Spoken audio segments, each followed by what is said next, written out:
Poor Jimmy. True, it was a terrible night for women, children, and for the hundreds of thousands of hard-working immigrants who cut his lawn. It was a terrible night for women, for children, for the hundreds of thousands of hardworking immigrants who make this country go, for healthcare, for our climate, for science, for journalism, for justice, for free speech. It was a terrible night for poor people, for the middle class, for seniors who rely on Social Security, for our allies in Ukraine. Jimmy Kimmel's a loser. I do Jimmy Kimmel. I did him a lot. Yeah. And he'd be standing on the sidewalk. Oh, sir, may I bring you in? He'd bring me in every time. The whole show is talking bad about Trump. He called us doofuses when we had you on. He's a group of doofuses in flat-brimmed hats. Guess what? We Ask him how many. what he did.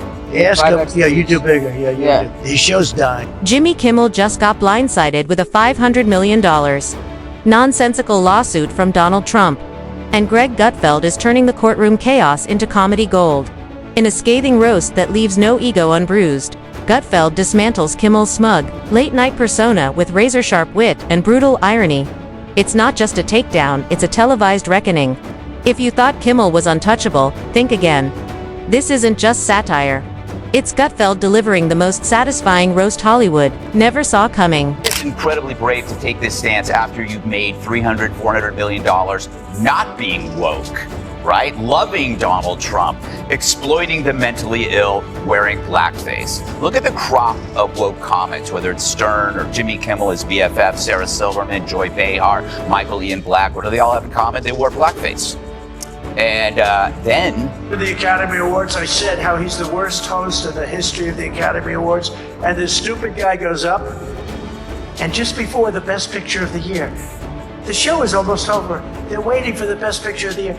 He gets up, and he says, and his wife said, please don't do it. Please, darling, don't go out. His manager said, don't do it. I have to do it. He goes out and reads my truth to the entire audience right before the best prime time, the Best Picture. And it said basically, he is the worst host of the history. He reads the whole thing.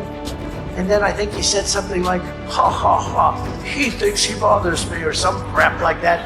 I said, he's one of the dumbest human beings ever. He should have listened to his wife. What a dope. Greg Gutfeld didn't just roast Jimmy Kimmel. He flambeed him with a torch made out of punchlines, sarcasm, and the kind of comedic timing that should come with a seatbelt warning. And after Donald Trump unleashed a $500 million senseless lawsuit against Kimmel, the late-night hack found himself not only in a legal hurricane but also in the path of a Gutfeld monologue that hit harder than Kimmel's ratings have been falling. And it was a terrible night for everyone who voted against him, and guess what? It was a bad night for everyone who voted for him, too. You just don't realize it yet.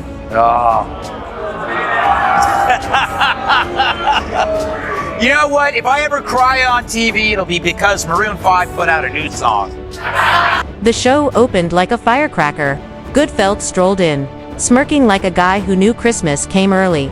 Except this time, the gift was a $500 million legal bombshell dropped on Kimmel's desk. And let's be honest, if irony were a currency, Jimmy would be in more debt than California. So there Gutfeld was standing before a crowd, eyes twinkling with mischief like a kid who just caught the class clown getting sent to the principal's office. Well, I just got a review, and has there ever been a worse host than Jimmy Kimmel at the Oscars? His opening was that of a less than average person trying too hard to be something which he is not and never can be.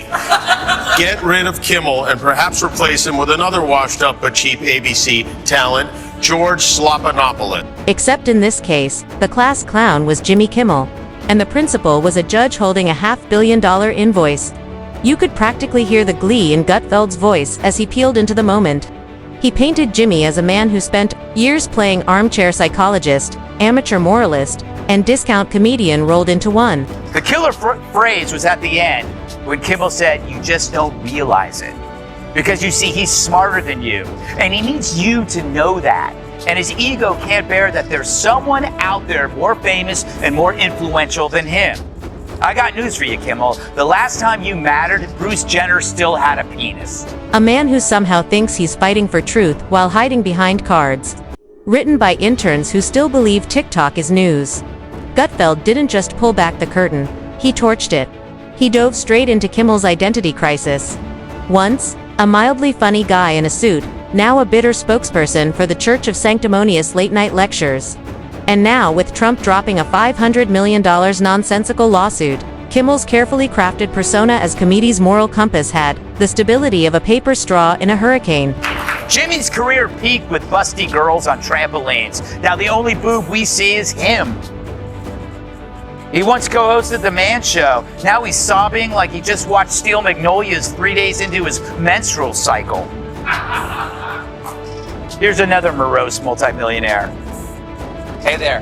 Gutfeld shredded that illusion, calling out how Kimmel transformed from being the jester to becoming the judge, jury, and executioner, only to get legally bodied by the very man he built a career mocking. Then Gutfeld did what he's known for. He cranked up the irony. He marveled at how Kimmel, a man who loves pointing fingers at misinformation and power abuse, was suddenly the one being held accountable. It was like watching a cat get sprayed with its own water bottle.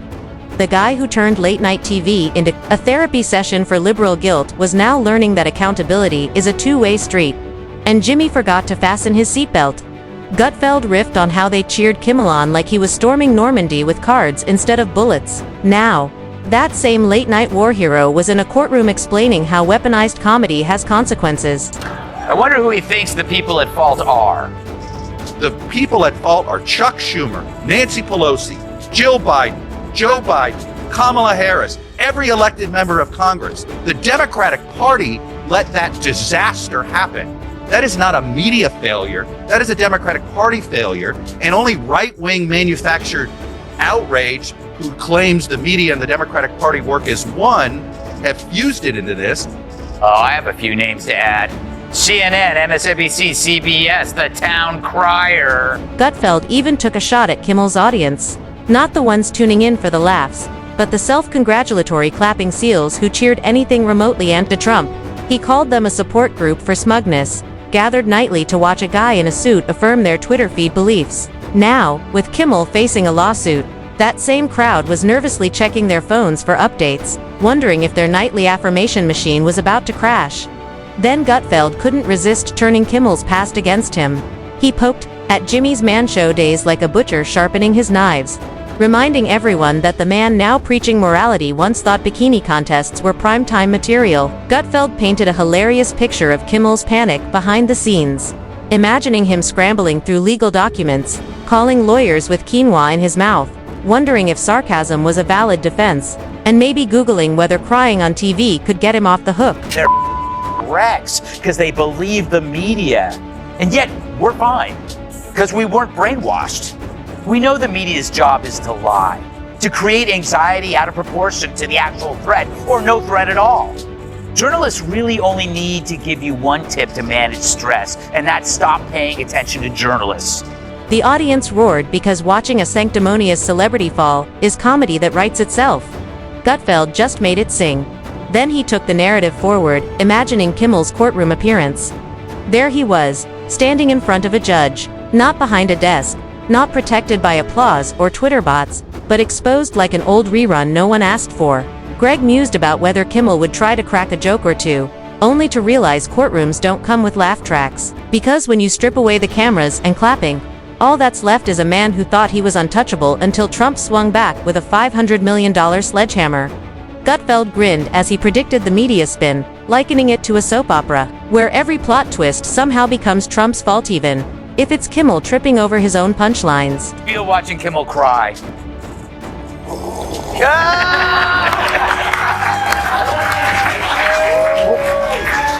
Oh, one of his tears fell. Hold on. You know, it's funny how this derangement's working, because it only seems to work if you have a camera in front of you. Then, like a chef perfecting a dish, Gutfeld added the final touch to his roast mock sympathy. He expressed concern for Kimmel's financial future, joking that he might have to trade his Malibu mansion for, heaven forbid, a regular mansion or even take on a roommate. Maybe Stephen Colbert, who, if the jokes keep coming, could be next in line for a Trump lawsuit. He even mocked the idea of Kimmel crowdfunding his defense, imagining his loyal viewers would likely send him angry tweets, vegan muffins, or NFTs of him crying. Gutfeld circled back to the heart of the matter. It wasn't just a lawsuit, it was a reckoning. A moment that screamed, "So you're not really above it all, huh?" The hammer of karma, wearing a red tie and holding a court order, had come down. Kimmel, the man who spent years preaching to the choir, now found out the hard way that sometimes the choir sues you. Presidency is ripe for mockery and ridicule and even gentle humor if you like him. Well, I mean, just Hunter Biden alone, just in the recent stuff, I mean, you could go on forever. But Kimmel has abdicated his role of a comedian. He's now just a political hack, which I'm grateful for, because then I get the turf to myself. I'm not a comedian, but I just fill the gap. That's why I'm beating him every night, because he sat there with that guy and basically he spoon-fed him like he was a dementia patient at a Gutfeld speculated about what would happen if Kimmel tried to play the victim. The inevitable waterworks, the shaky voice, the teary-eyed appeal for decency. But Gutfeld dismissed it all, saying no amount of crocodile tears could erase years of smug condescension wrapped in laugh-track applause. America had watched as Kimmel used his show as a moral referee. Now, he was in the game, and the scoreboard wasn't looking good. Then came the kicker. Gutfeld wondered what it must feel like for Kimmel to realize Trump was the main character of his career. The man who'd been living rent-free in Kimmel's head had finally sent an eviction notice, one that came with a legal bill that could bankrupt a small country. If there was any moment Gutfeld savored, it was that when Kimmel realized his entire comedic identity had been hijacked by the very man he claimed to hate. Last night was the 96th Academy Awards show, and while you might have missed it, there was one clear winner. No, not Oppenheimer. It was sanctimonious leftists for their lead role in pretending they are better than you. Winner number one, Jimmy Kimmel. For the fourth time, Kimmel hosted the Oscars before an adoring crowd of Hollywood stars who laughed and curried favor with the man who wore blackface so many times. No matter how many jokes Kimmel cracked, he was never in control of the story. Trump was, and always had been. Now, with a signature and a lawsuit, Trump reminded Kimmel who really ran the ratings. Even in court, Gutfeld wrapped up the roast, like a magician revealing the trick. He didn't gloat, he obliterated. He turned the roast into a mirror, holding it up to Hollywood, exposing the hypocrisy, the fake virtue, the ego-drenched activism. All of it crumbled under the weight of a $500 million lawsuit. And Kimmel, he wasn't just roasted, he was served medium rare on a silver platter of irony, with a side of legal documents and a dash of poetic justice. The audience howled. Gutfeld raised his eyebrows, giving a nod, like a chef stepping back to admire the feast he just cooked. Comedy isn't immune to consequence. If you build your empire on mockery, don't be surprised when the punchline punches back. Gutfeld didn't just roast Kimmel.